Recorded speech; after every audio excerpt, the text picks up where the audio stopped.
kan tirik kan sang halai din nga kan pek halai ati Israel lalau tu kan tatian atot na pek sunga sunga kin suai ngay chi buin apan midial pek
Pasinin atau mifa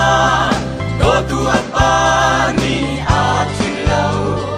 Malay pagkain amay mi Patsyan dot nak mi ang agaw Israel halau tukan patsyan Atot na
Baksan klai lau kan patian